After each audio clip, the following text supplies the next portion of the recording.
নবী ও রাসূলগণ তোমরা শুনে নাও, আমি আল্লাহ পাক আল্লাহ তাআলা একটা পৃথিবী বানাবো, আসমান বানাবো, জমিন বানাবো। ওই পৃথিবীতে তোমাদেরকে এক এক করে দুনিয়ায় পাঠাবো। আদম তুমি দুনিয়ায় যাবে, তোমার উম্মতেরা পড়বে লা ইলাহা ইল্লাল্লাহ। আদম ও সফিউল্লাহ। মুসা তুমি দুনিয়ায় যাবে, তোমার উম্মতেরা পড়বে লা ইলাহা ইল্লাল্লাহ। মুসা কালিমুল্লাহ। ইউসুফ আপনার ঈসা তুমি দুনিয়ায় যাবে, তোমার উম্মতেরা পড়বে লা ইলাহা ইল্লাল্লাহ। ঈসা রুহুল্লাহ। এ ইব্রাহিম তুমি দুনিয়ায় যাবে, তোমার উম্মতেরা পড়বে লা ইলাহা ইল্লাল্লাহ। ইব্রাহিম খলিলুল্লাহ। তবে শুনে নাও, জেনে নাও, তোমাদের মাঝে যদি আমার নবীর আগমন ঘটে, আমার প্যারা চলে আসে, আমার শেষ নবী জনাবে মুহাম্মদুর রাসূলুল্লাহর আগমন ঘটে, তাহলে তোমাদের শরীয়ত বাতিল হয়ে যাবে, তোমাদের কিতাব বাতিল হয়ে যাবে। তোমরা সবাই মিলে পড়বে লা ইলাহা ইল্লাল্লাহ মুহাম্মাদুর রাসূলুল্লাহ।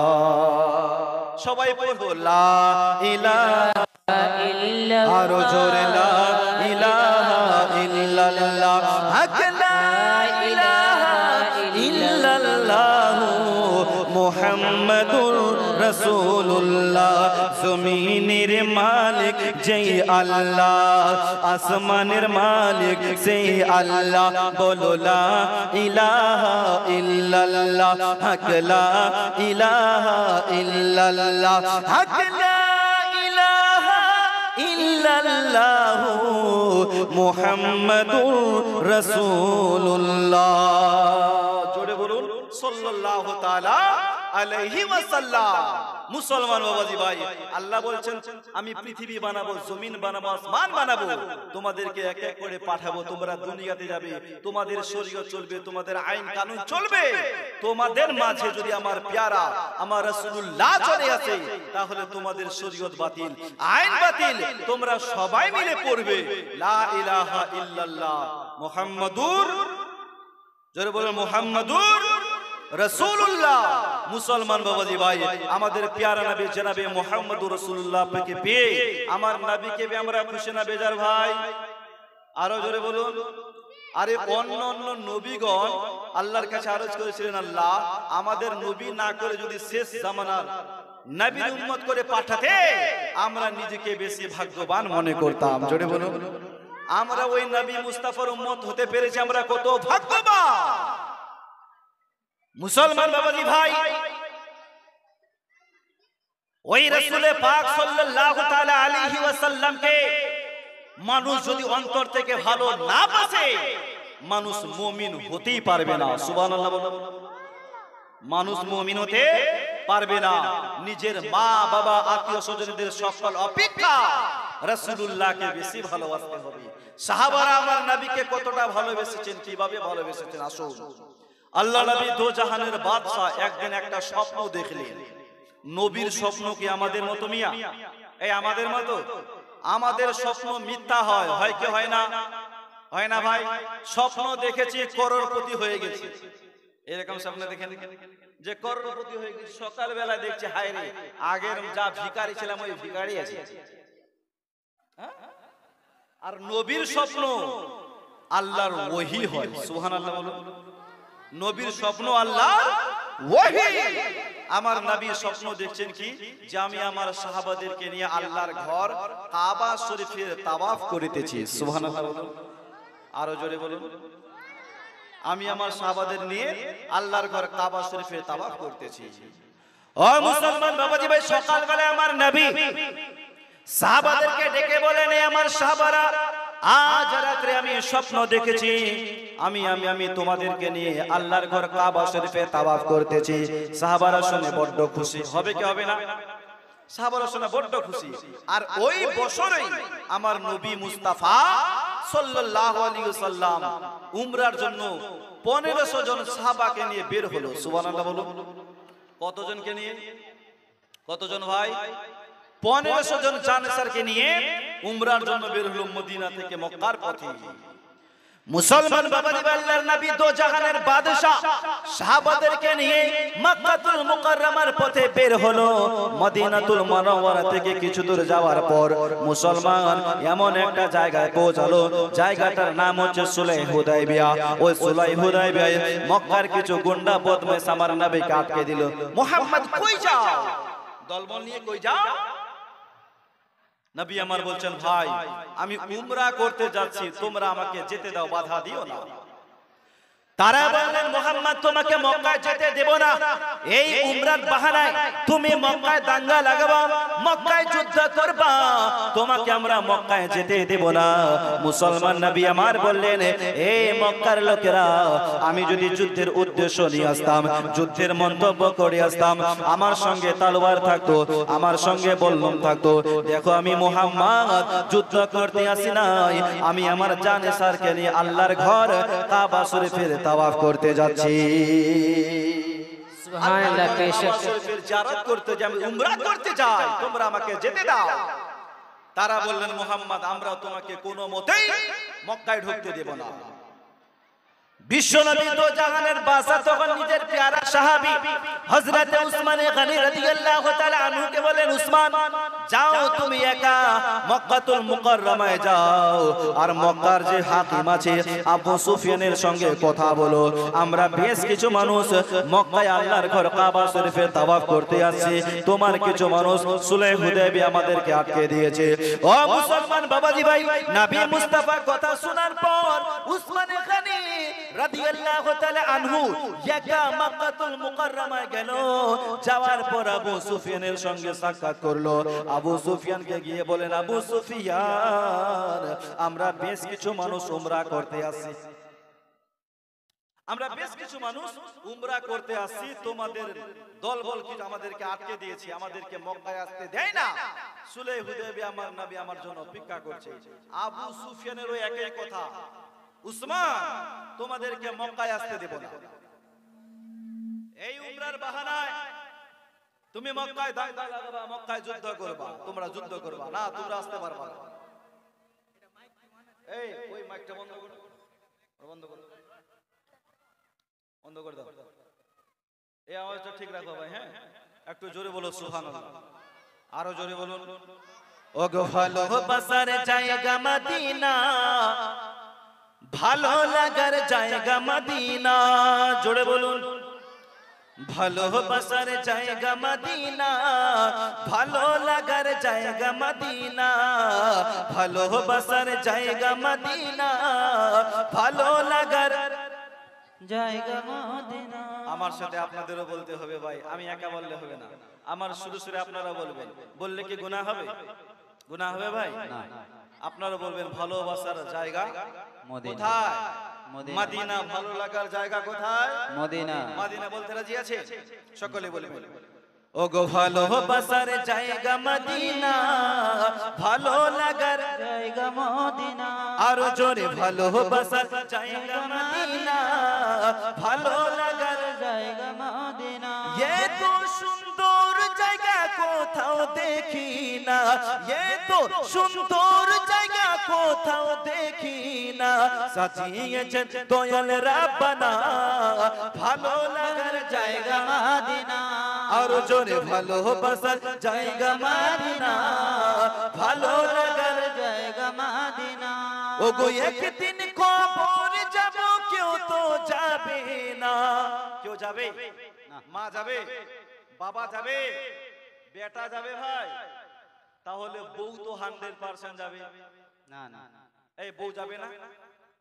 যার সাথে 50-60 বছর ধরে সংসার করেছেন, সেই বউ সেই স্ত্রী আপনার সাথে যাবে না। যদি কেউ যায়, সেটা হচ্ছে আমার রাসূলুল্লাহ। জোরে বলুন সুবহানাল্লাহ।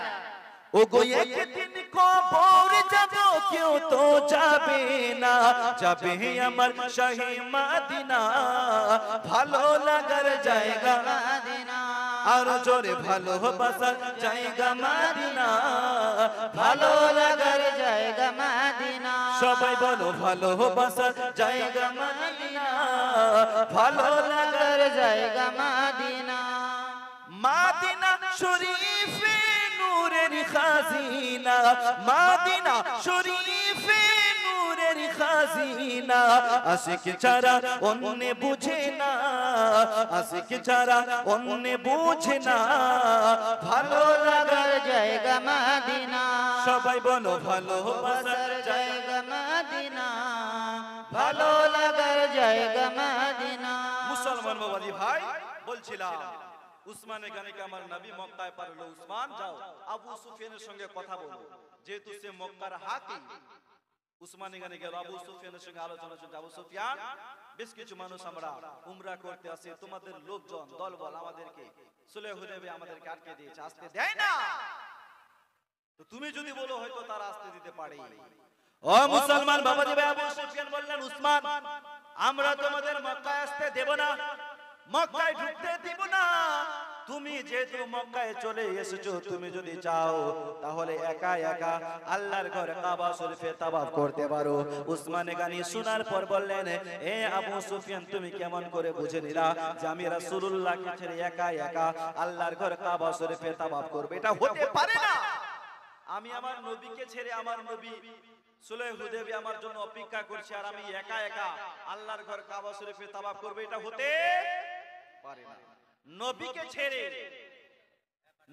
ছেড়ে একা একা তাওয়াফ করতে পারি না ও মুসলমান বাবাজি ভাই বিশ্ব নবীর সাহাবী হযরত উসমান গনি রাদিয়াল্লাহু তাআলা আনহু এই রকম একটা ইবাদতকে নবীর মুহাব্বতে ছেড়ে দিলেন মুসলমান নবী মুস্তাফার মুহাব্বতে হযরত আলী রাদিয়াল্লাহু তাআলা আনহু আপনার আসরের নামাজকে ছেড়ে দিয়েছে বাবাজি ভাই আমার রাসূলুল্লাহর মুহাব্বতে হাজার হাজার সাহাবী নিজের জীবন পর্যন্ত নিসর্জন করে দিয়েছে এই মতো রাসূলুল্লাহকে ভালোবাসতে হবে মুসলমান বাবাজি ভাই আপনাদের মাঝে আমি বলছিলাম এই পৃথিবীতে সর্বপ্রথম ইবাদতের জন্য যে ঘরখানা তৈরি করা হয়েছিল সেটা কোন ঘর জানেন ইবাদতের জন্য এই পৃথিবীতে সর্বপ্রথম ফার্স্ট যে ঘরখানা তৈরি করা হয়েছিল সেটা হচ্ছে আল্লাহর ঘর কাবা শরীফ কোন ঘর কাবা শরীফ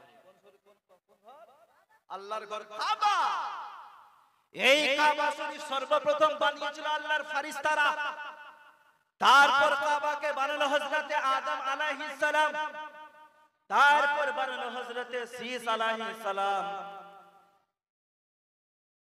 কাবা শরীফের কাজ চলছে মুসলমান বাবাজি ভাই এইভাবে নূহ আলাইহিস সালামের জামানায় কাবা শরীফ একটা বিশাল বড় একটা প্লাবন এসেছিল বন্যা এসেছিল ওই বন্যায় কাবা শরীফ ভেঙে যায় তো 400 বছর পর আবার আমার আল্লাহ পাক আল্লাহ তাআলা সাইয়্যিদানা হযরত ইব্রাহিম আলাইহিস সালামকে ডেকে বলেন ইব্রাহিম বন্ধু আমার ঘর তুমি পুনরায় নির্মাণ করো সুবহানাল্লাহ বলুন সুবহানাল্লাহ কত বছর পর ভাই নূহ আলাইহিস সালামের জামানা একটা বন্যা এসেছিল বন্যা তুফান সব ভেঙে যায় কাবা শরীফও ভেঙে যায় তো 400 বছর পর আল্লাহ বলছেন ইব্রাহিম আমার ঘর পুনরায় তুমি নির্মাণ করো পুনরায় বানাও তাই আল্লাহর হুকুমে হযরত ইব্রাহিম আলাইহিস সালাম ইব্রাহিম আলাইহিস সালাম হলেন মিস্ত্রি আর তার ছেলে হযরত ইসমাঈল আলাইহিস সালাম হচ্ছেন লেবার বাপ বেটা দুজনে মিলে আল্লাহর ঘর কাবা শরীফকে নির্মাণ করলো জোরে বলো সুবহানাল্লাহ সুবহানাল্লাহ আল্লাহর ঘর কাবা শরীফ বানালো কাবার কাজ যখন কমপ্লিট তো ইব্রাহিম আলাইহিস সালাম আল্লাহকে ডেকে বললেন মাবুদ তোমার ঘর কাবার কাজ তো কমপ্লিট হয়ে গেল কাবার কাজ তো কমপ্লিট এখন কি করব আমার আল্লাহ ডেকে বললেন ইব্রাহিম ওই যে জাবালে আবুল কুবাইস পাহাড়খানা দেখতে পাও পাহাড়ের উঁচু জায়গাতে চড়ে তুমি বিশ্ববাসীকে দাওয়াত দাও দুনিয়ার মানুষকে দাওয়াত দাও তুমি এলান করো যাতে মানুষ কাবা শরীফের জিয়ারত করতে আসে কাবা শরীফের হজ করতে আসে ইব্রাহিম আলাইহিস সালাম বললেন আল্লাহ আমার কণ্ঠ তো পাহাড়ের নিচে পৌঁছাবে না তো আমার কণ্ঠ আমার শব্দ গোটা পৃথিবীতে কেমন করে পৌঁছাবে কথা বলে ঠিক না ভাই একটা লোক যদি পাহাড়ের উপর থেকে চেঁচামেচা করে ওর আওয়াজ নিচে যাবে পৌঁছাবে নিচে ইব্রাহিম আলাইহিস সালাম বলছেন আল্লাহ আমি উপরে আওয়াজ করব এলান করব আমার কণ্ঠ তো নিচে পৌঁছাবে না তো আমার কণ্ঠ গোটা পৃথিবীতে কেমন করে পৌঁছাবে আল্লাহ ডেকে বললেন ইব্রাহিম ও আমার বন্ধু ইব্রাহিম তা নিয়ে তোমাকে ভাবতে হবে না ইব্রাহিম আওয়াজ দেওয়া কাজ হলো তোমার আর তোমার কণ্ঠ মানুষের কান পর্যন্ত পৌঁছানো কাজ হচ্ছে আমি আল্লাহ সুবহানাল্লাহ তুমি আওয়াজ করো তোমার কণ্ঠ মানুষের কানে কিভাবে পৌঁছাতে হয় আমি আল্লাহ ব্যবস্থা করে দেব। তাই ইব্রাহিম আলাইহিস সালাম জাবালে আবুল কবাসের উপরে চড়লেন আর চলে এলান করছে ওয়াতিমুল হজ্জা ওয়াল উমরাতা লিল্লাহ। হে বিশ্বের মুসলমান, হে বিশ্ববাসী, আল্লাহর ঘর কাবা শরীফ নির্মাণ হয়ে গেছে, কাবা শরীফের কাজ কমপ্লিট হয়ে গেছে। তোমরা কাবা শরীফের উমরা করতে আসো, কাবার জিয়ারত করতে আসো, কাবা শরীফের হজ করতে আসো। বাবাজি ভাই, ইব্রাহিম আলাইহিস সালাম যখন এলান করলেন, ইব্রাহিম আলাইহিস সালামের কণ্ঠ কত দূর পৌঁছালো জানার দরকার আছে না নাই? জানার দরকার নেই। এই যে ইব্রাহিম নবী এলান করলেন কত দূর পৌঁছালো। লেখকগণ কিতাবের মধ্যে লেখে ইব্রাহিম আলাইহিস সালাম যখন পাহাড়ের উপরে চড়ে এলান করলো, ইব্রাহিম আলাইহিস সালামের কণ্ঠ পৃথিবীতে যত মানুষ ছিল সমস্ত মানুষের কান পর্যন্ত পৌঁছেছে। শুধু মানুষ নয়, যে সমস্ত বাচ্চারা মায়ের গর্ভে ছিল ইব্রাহিম আলাইহিস সালামের কণ্ঠ তারাও শুনেছে। সুবহানাল্লাহ বলো, সুবহানাল্লাহ। যারা মায়ের গর্ভে ছিল তারাও ইব্রাহিম আলাইহিস সালামের কণ্ঠ শুনে নিয়েছে। ইব্রাহিম আলাইহিস সালামের জন্ম কবে? নামরুদ বাদশার জামানায়। কার জামানায়? কার জামানায়? নামরুদ বাদশার জামানায়। এই পৃথিবীতে চারজন বাদশা এসেছিল যারা গোটা বিশ্বে রাজত্ব করত, গোটা পৃথিবীতে রাজত্ব করত। চারজন বাদশা। আমাদের বর্তমানে যে ভারতবর্ষের বাদশা বলেন তো নাম কি? নরেন্দ্র মোদি। এর রাজত্ব শুধু ভারতবর্ষে চলে, বাইরে চলে? পাকিস্তানে চলে? বাংলাদেশে চলে? আমেরিকায় চলে? চলে না। কিন্তু চারজন বাদশা দুনিয়ায় এসেছিল যারা গোটা পৃথিবীতে রাজত্ব চালাতো। সুবহানাল্লাহ বলো, সুবহানাল্লাহ। এর মধ্যে দুইজন ছিল মুসলমান আর দুইজন ছিল কাফির। মুসলমানদের মধ্যে এক হচ্ছে হযরতে সুলাইমান আলাইহিস সালাম আর এক হচ্ছে হযরতে সিকান্দার জুলকারনাইন। আর কাফিরদের মধ্যে এক হচ্ছে বখতে নাসার আর দ্বিতীয় হচ্ছে নমরুদ বাদশা। মনে থাকবে? মুসলমানদের মধ্যে দুইজন হযরতে সুলাইমান আলাইহিস সালাম আর সিকান্দার জুলকারনাইন। কাফিরদের মধ্যে বখতে নাসার আর নমরুদ বাদশা। এরা গোটা পৃথিবীতে রাজত্ব করত। তো ইব্রাহিম আলাইহিস সালামের জন্ম নমরুদ বাদশার জামানায়। এই নমরুদ বাদশা একদিন একটা স্বপ্ন দেখেছিল যে আসমান থেকে একটা নূর নিচে আসলো আর ওই নূর আমার এই রাজ দরবারকে, সিংহাসনকে সব নিস্তারাবোধ করে দিল। এই রকম স্বপ্ন দেখে শয়তানের ঘুম আসে না। আমার এই স্বপ্নের ব্যাখ্যা কি হতে পারে? ওই জামানার নুজুমি কাহিনীদেরকে ডেকে জিজ্ঞাসা করলেন, আমি এই রকম স্বপ্ন দেখেছি, আমার স্বপ্নের ব্যাখ্যা কি হতে পারে? তারা বললেন, জাহাবানা, এমন একটা সন্তান ভূমিষ্ঠ হবে আপনার এই রাজ দরবারকে নিস্তারাবোধ করে দিবে। তাই নমরুদ বাদশা এই ভয়ে আদেশ করলেন, যত ছেলে সন্তান হবে, ছেলে সন্তান হলে তোমরা খুন করে দাও, ছেলে সন্তান হলে তোমরা কতল করে দাও। এরই মাঝে হযরতে ইব্রাহিম আলাইহিস সালামের মা গর্ভবতী, তার মাও তো জানে নমরুদ বাদশার এলান, যদি ছেলে সন্তান হয় আমার ছেলে সন্তানকে জিন্দা জীবিত ছাড়বে না, কারণ নমরুদ বাদশার হুকুম করেছে।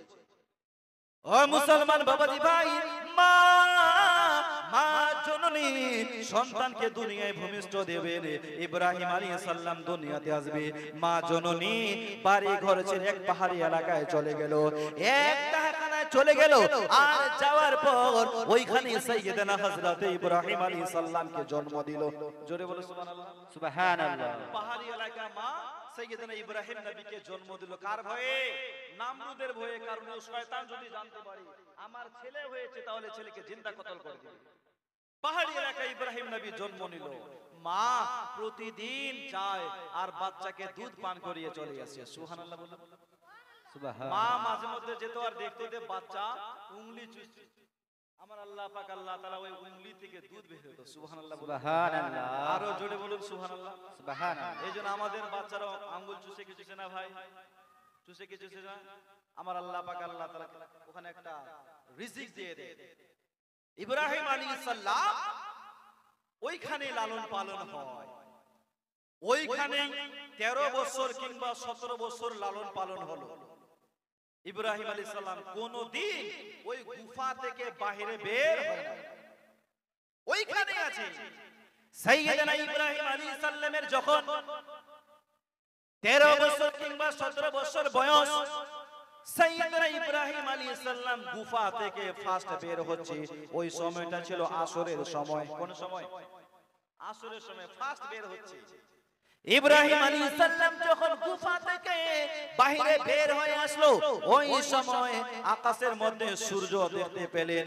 ইতিপূর্বে ইব্রাহিম আলাইহিস সালাম সূর্য কোনদিন দেখেন, ফার্স্ট সূর্য দেখছে।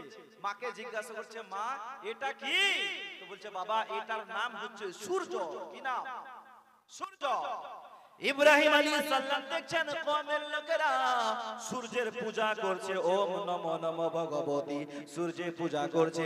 মুসলমান যখন রাত হয়ে গেল, সূর্য ডুবে গেল, ইব্রাহিম আলাইহিস সালাম বললেন, যে উঠে আবার ডুবে সে কে খোদা হতে পারে?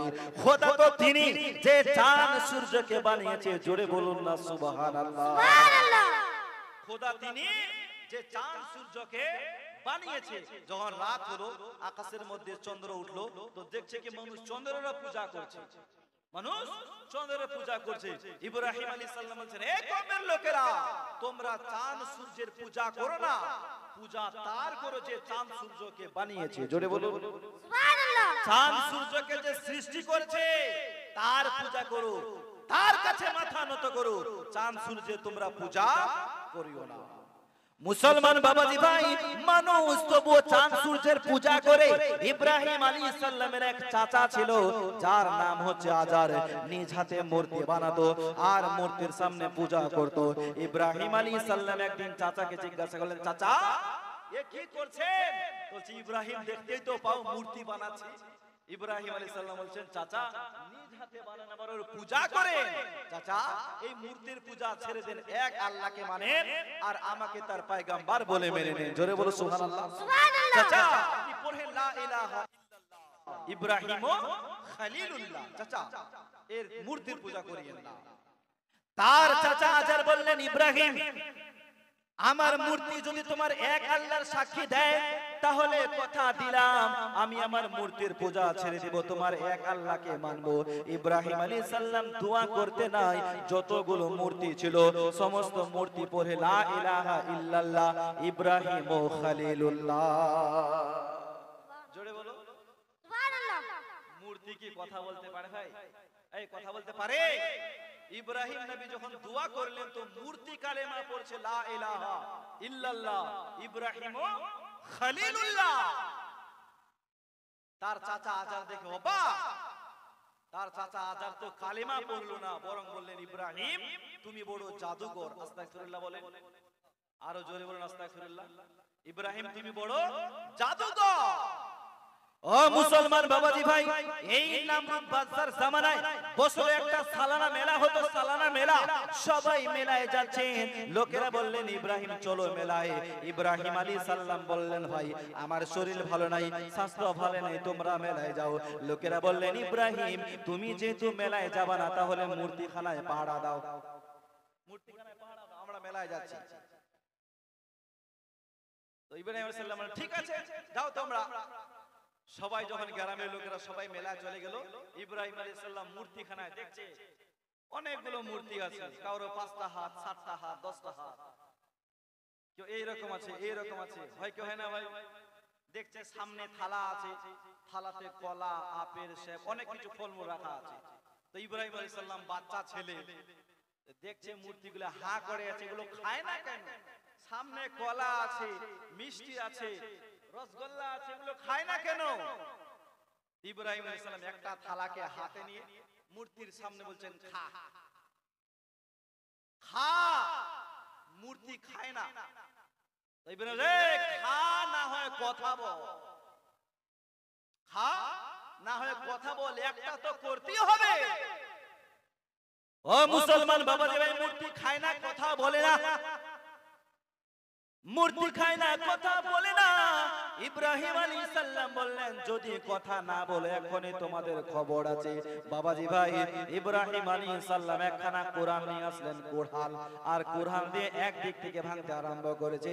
কারো হাত ভাঙছে, কারো গলা ভাঙছে, কারো মাথা ভাঙছে, কারো ঠ্যাং ভেঙে দিয়েছে। যত মূর্তি ছিল সমস্ত মূর্তি ভেঙে শেষ। এদের মধ্যে একটা বিশাল বড় মূর্তি ছিল, ওই মূর্তিটাকে ভাঙতে যাবেন। আল্লাহ বলছেন স্টপ, ইব্রাহিম ওটা ভাঙিও না। ইব্রাহিম আলাইহিস সালাম বাচ্চা ছেলে বুদ্ধি করে বড় মূর্তির কাঁধে কুরালখানা রেখে চুপচাপ বাড়িতে চলে এসেছে। সুবহানাল্লাহ বলো। সুবহানাল্লাহ। আরো জোরে বলো সুবহানাল্লাহ। সুবহানাল্লাহ। কুরালখানা কোথায় রেখেছে? মূর্তির কাঁধে, বড় মূর্তি ছিল তার কাঁধে রেখে চুপচাপ বাড়িতে। তারা যখন গ্রামের লোকেরা মেলা থেকে বাড়ি আসলো, বুতখানায় গেল, মূর্তিখানায়, দেখছে একটা মূর্তিও ঠিক নাই, সব ভাঙে শেষ, একটা মূর্তিও ঠিক না। কারো হাত ভেঙেছে, চোখ ভেঙেছে, মাথা ভেঙে শেষ করে দিয়েছে। তারা বলাবলি শুরু করলো, এই কাজটা কে করেছে, কে আমাদের মূর্তিগুলো ভাঙলো? কিছু কিছু মানুষ বললেন এটা ইব্রাহিমের কাজ হবে, কারণ সেই আমাদের মূর্তির বিপক্ষে কথা বলতো। এটা ইব্রাহিমে ভেঙে আর কে ভাঙবে? কারণ গ্রামের মধ্যে একমাত্র সে যে আমাদের মূর্তির বিপক্ষে কথা বলে, এটা ওরই কাজ। তাই লোকেরা নমরুদ বাদশার আদালতে বিচার দিলেন, হুজুর আমাদের মূর্তিগুলোকে ভেঙে দিয়েছে, কে ভাঙলো? লোকেরা বললেন ইব্রাহিম ভেঙেছে। নমরুদ বাদশা বললেন, যাও ইব্রাহিমকে তোমরা ধরে আনো, ওর বিচার হবে। যা ধরে আনো, ওর বিচার হবে। এত বড় সাহস মূর্তি ভাঙা! লোকেরা গেল, হযরত ইব্রাহিম আলাইহিস সালামকে নমরুদ বাদশার আদালতে ধরে নিয়ে আসলো। হুজুর এই ইব্রাহিম দেখেন, এই ভেঙেছে। যত লোক নমরুদ বাদশার দরবারে আসে, সবাই আগে সর্বপ্রথম নমরুদকে সিজদা করে। ইব্রাহিম নবী যখন আসলেন, তার নমরুদকে সিজদা করলেন না। জোরে বলুন সিজদা করলেন না। সবাই সিজদা করলেন।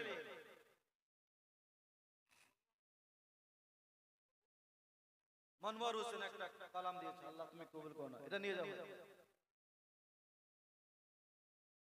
একটু জোরে বলো সুবহানাল্লাহ, আরো জোরে বলো। নারে তাকবীর, নারে রিসালাত, রাসূলুল্লাহ মাসলাকে আলা হযরত জিন্দাবাদ। আরো জোরে বলো নারে তাকবীর। আল্লাহু আকবার। এই কথা কেন বের হয় না? মিয়া খাওয়া দাওয়া করে নাই। নারে তাকবীর, আল্লাহু আকবার। নারে রিসালাত। ইয়া রাসূলুল্লাহ।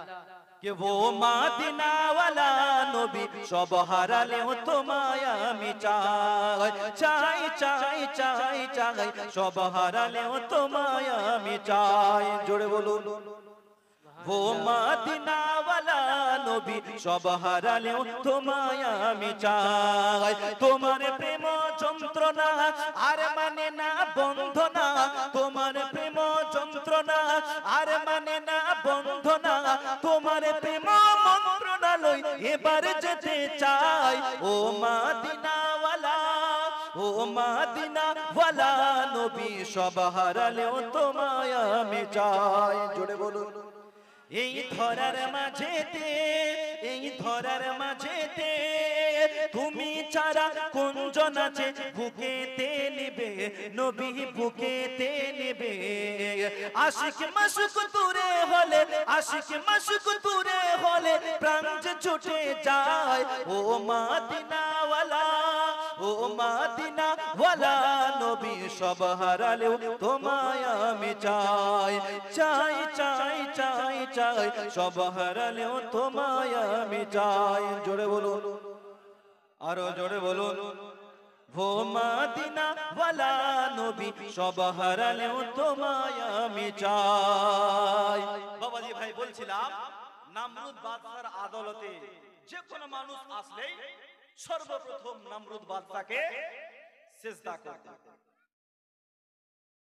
সবাই সিজদা করলেন, ইব্রাহিম নবী সিজদা করলেন না। তো নমরুদ বাদশা বলে, ইব্রাহিম সিজদা করলে না কেন? এই ইব্রাহিম, তুমি জানো না আমার রাজ দরবারের একটা নিয়ম আছে? তুমি দেখলে না সবাই আমাকে সিজদা করলো, তুমি করলে না কেন? সাইয়েদনা ইব্রাহিম আলাইহিস সালাম বললেন, নমরুদ আমি এক আল্লাহকে সিজদা করি। সুবহানাল্লাহ। এক আল্লাহর সামনে মাথা নত করি, দুনিয়ার কোন মানুষের সামনে আমি মাথা নত করি না, তোমাকে সিজদা করতে পারি না, আমি এক আল্লাহকে সিজদা করি। নমরুদ বললেন, ইব্রাহিম তোমার আল্লাহকে?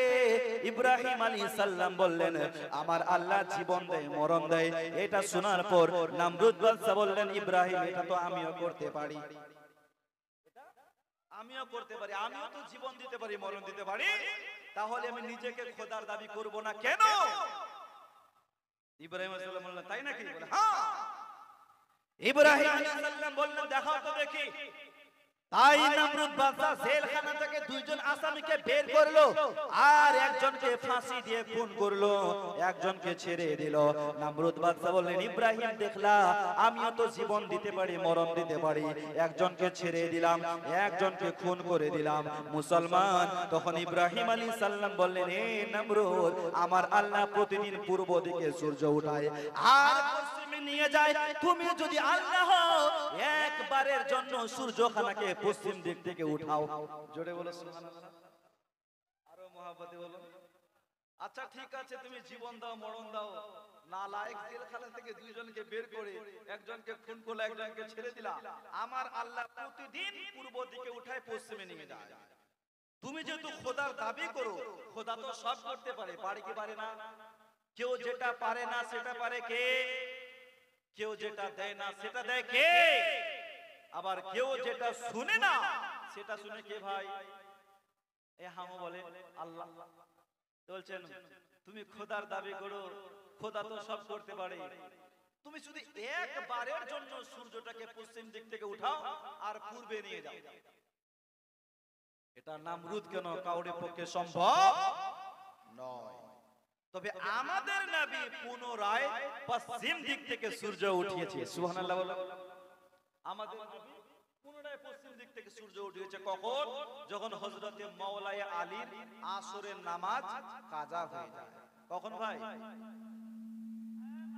ওটা ওটা ওটা ওটা ওটাকে বন্ধ করেন, এটার আওয়াজ ঠিক রাখো, এটা আওয়াজ ঠিক রাখো, ওটা ঠিক দিতে, ওটা বন্ধ করে রাখেন, ওখানে বলতে হবে। জোরে বলো সুবহানাল্লাহ। আর একটু ভলিউমটা বাড়াও, আমার ভলিউমটা বাড়াও। হ্যাঁ জোরে বলো ইয়া রাসূলুল্লাহ, আরো মহব্বতে বলুন ইয়া রাসূলুল্লাহ। আমার নবী পশ্চিম দিক থেকে সূর্য উঠিয়েছে কখন? যখন হযরতে মাওলানা আলী আসরের নামাজ কাজা হয়ে যায়। হুজুর নামাজ পড়তে পারি নাই, ইয়া রাসূলুল্লাহ নামাজ ছুটে গেছে। তো নবী বলেছিলেন এ আলী তুমি আসরের নামাজ পড়বা, হুজুর সূর্য তো ডুবে গেছে।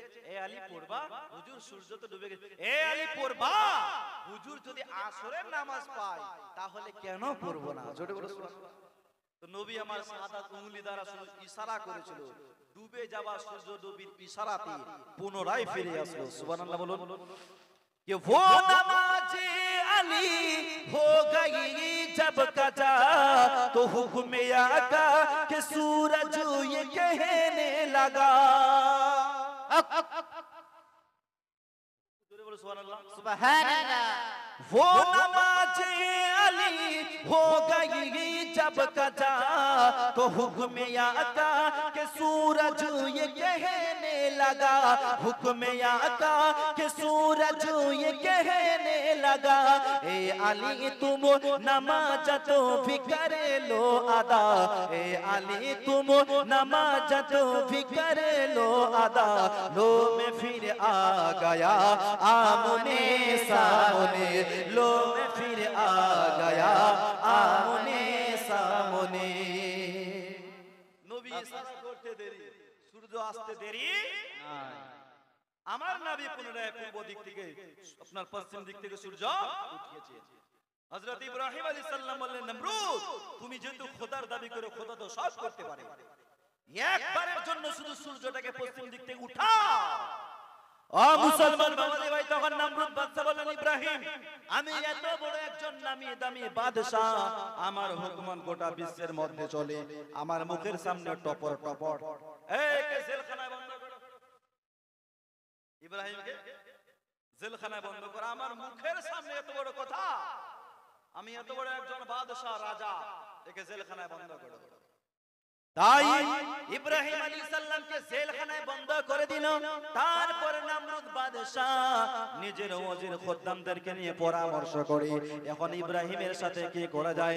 লোকেরা বললেন হুজুর সে আমাদের মূর্তিগুলো ভেঙেছে, সে আমাদের খোদাগুলোকে গালিগালাজ করেছে, ইব্রাহিমের তো একটাই শাস্তি হওয়া চাই, ওকে আমরা জিন্দা আগুনে জ্বালিয়ে দেব, ওকে জিন্দা জ্বালাবো।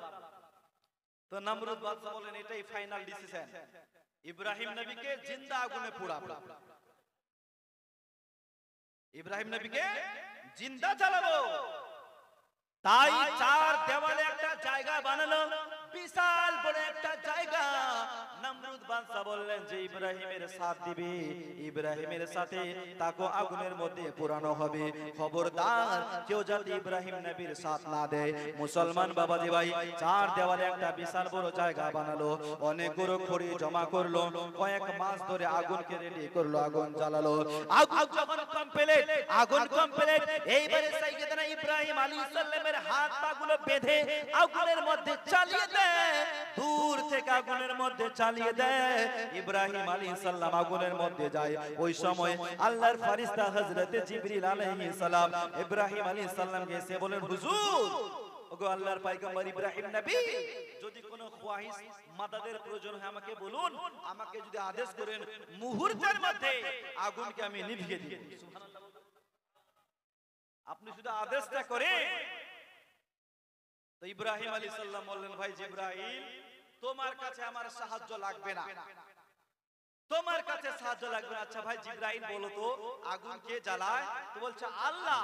তো ইব্রাহিম আলাইহিস সালাম বলছেন, ভাই জিবরাইল, जानता है वो मेरे रब जलील, आग में जाता है उनका खलील। তোমার কাছে সাহায্য লাগবে না, আমার আল্লাহ জানে তার ইব্রাহিম আগুনের মধ্যে যাচ্ছে। জোরে বলুন সুবহানাল্লাহ। আমার আল্লাহ যদি আমাকে জ্বালাতে চায়, জ্বলতে রাজি আছি। আমার আল্লাহ যদি আমাকে বাঁচাতে চায়, আমি ইব্রাহিম বাঁচতে রাজি আছি। তোমার কাছে সাহায্য লাগবে না। ইব্রাহিম আলাইহিস সালাম যখন আগুনের মধ্যে চলে গেল, আমার আল্লাহ আগুনকে বলছেন, ইয়া নারু কুনি বারদাও ওয়া সালামান আলা ইব্রাহিম। মুসলমান আল্লাহ বলতে নাই, যত আগুন ছিল সমস্ত আগুন ফুল বাগান হয়ে গেছে। সুবহানাল্লাহ, সুবহানাল্লাহ, আরো জোরে বলুন সুবহানাল্লাহ। সমস্ত আগুন ফুল বাগান। আল্লাহ করতে পারে কি পারে না? জোরে বলুন, আল্লাহ করতে পারে কি পারে না? জোরে বলুন, পারে কি পারে না? পারে। আল্লাহ সব করতে পারে। আমার আল্লাহ সমস্ত আগুনকে ফুল বাগান করে দিয়েছে। বেশ কিছুক্ষণ থাকার পর নমরুদ বাদশা ভাবছেন, এতক্ষণ তো ইব্রাহিম জলে হলে সারখার হয়ে যে আমি আগুন তৈরি করেছি, এই আগুনে কি বাঁচতে পারে? এতক্ষণ সে জলে হলে সারখার। একটু ছাদে গিয়ে দেখি। নমরুদ বাদশা ছাদে গিয়ে দেখছে, হায় রে, সমস্ত আগুন তো ফুল বাগান হয়ে গেছে। সুবহানাল্লাহ বলো। সুবহানাল্লাহ। নমরুদের এক বেটি ছিল, নাম হচ্ছে রাগাফা। কি নাম? রাগাফা। ইব্রাহিম নবীর এই রকম মুজিজা দেখে নমরুদের বেটি রাগাফা ইব্রাহিম আলাইহিস সালামের কালেমা পড়ে, কালেমায়ে তৈয়বা লা ইলাহা ইল্লাল্লাহ ইব্রাহিম খলিলুল্লাহ বলে সাথে সাথে আগুনের মধ্যে ঝাঁপ দিয়ে দিয়েছে। মুহাব্বতে বলুন সুবহানাল্লাহ। নবীর মুহাব্বতে নমরুদের বেটি আগুনে ঝাঁপ দিয়েছে। তো নমরুদের বেটি রাগাফাকে আগুন পুরাতে,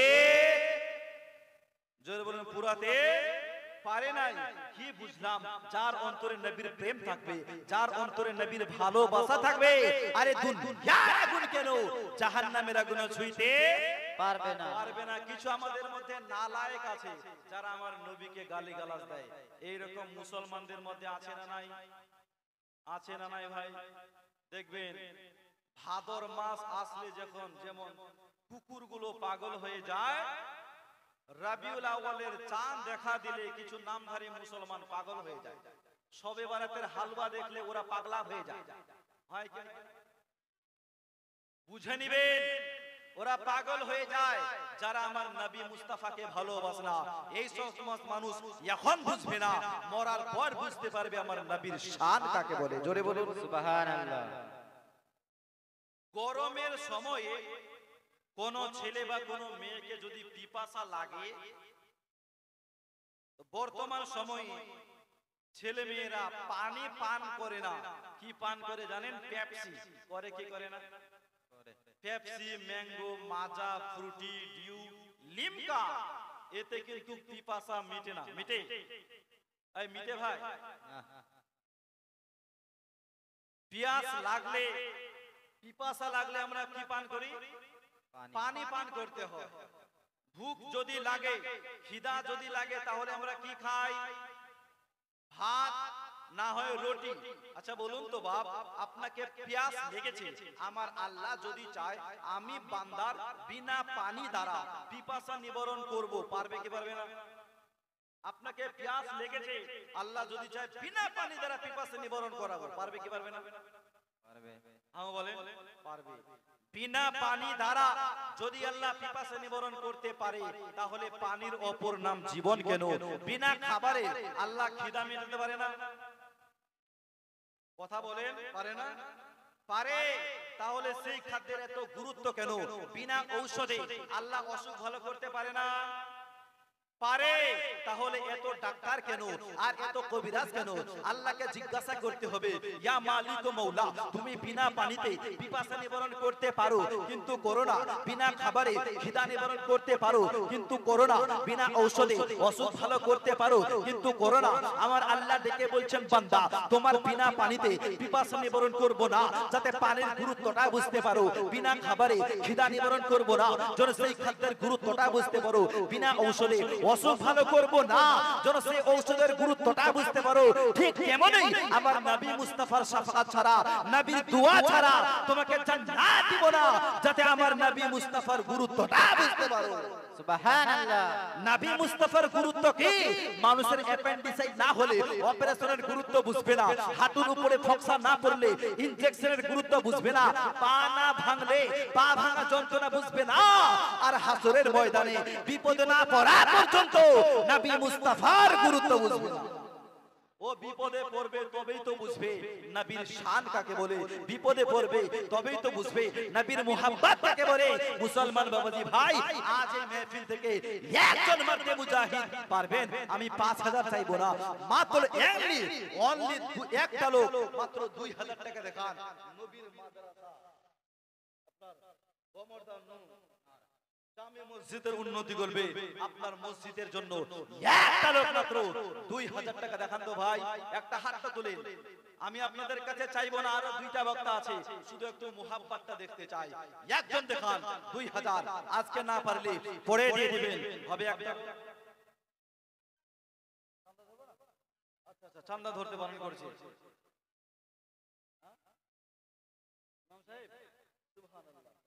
নারে তাকবীর, আল্লাহু আকবার। নারে রিসালাত, ইয়া রাসূলুল্লাহ। মাসলাকে আলা হযরত।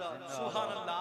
আমি আগে বলে দিয়েছি আমি চাঁদা করব না, শুধু একটু মুহাব্বত একটা লোকের কাছে চাইছি, মুহাব্বত এই বাবুজি দিয়ে দিয়েছে, আর আপনাদের কাছে চাইবো না। সুবহানাল্লাহ। ওয়াজ শুনুন কি ভাই, শুনতে রাজি আছেন? শুনবেন?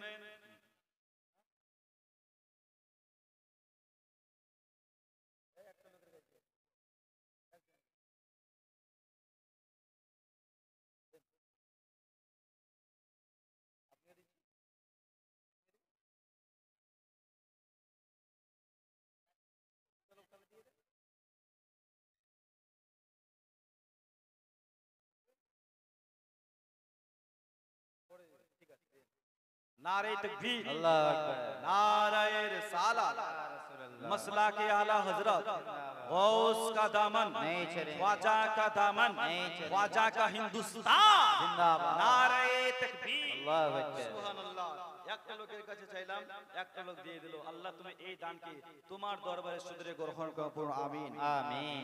এই পৃথিবী সৃষ্টি তোমার নামের ওসিলায়, ও মদিনার কামলি ওয়ালা সালাম তোমায়, ও মদিনার কামলি ওয়ালা সালাম তোমায়।